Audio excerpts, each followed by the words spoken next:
Мен сендерге қызыл телпек туралы ертегі айтып берем. Ерте ескі жүзінде өтеді. Bir заманда қызыл телпек деген қыз болыпты. Ол ауасында жүргенде анасы bir уақытта қызым апаны базарға апарып бер дейді.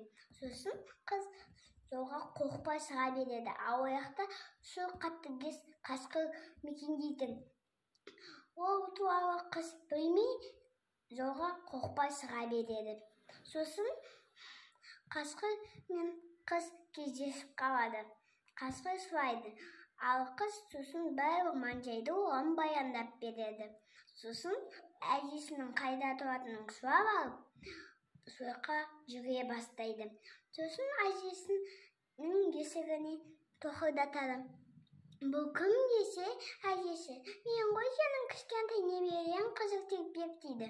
Сосын, бұл сен ба, ана тұрған жіпті тарт, сонда ешкі асырады дейді.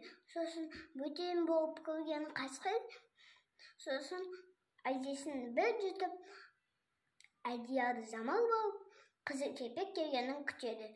Сосын, баз уақытта қызыл телпек келіп, әже, есікті ашшы дейді. Ана тұрған жіпті тарт, сонда есік ашылады дейді. Сосын жіпті тартып қалып еді қызыл телпек. Сонда есік ашылып кетті. Сосын кіріп, әже, неге сенің көздерің дәу дейді. Сені жақсы көру үшін. Әже, неге сенің тістерің дәу дейді. Сені жақсы жеусің деп оны да жұтып қояды. Сосын у-шуды естіген аңшылар әжейдің қасында жүрген әжейдің үйіне кіріп, сосын қасқырдың ісін бір атып, қызыл телпек пен әжесін құтқарып алады.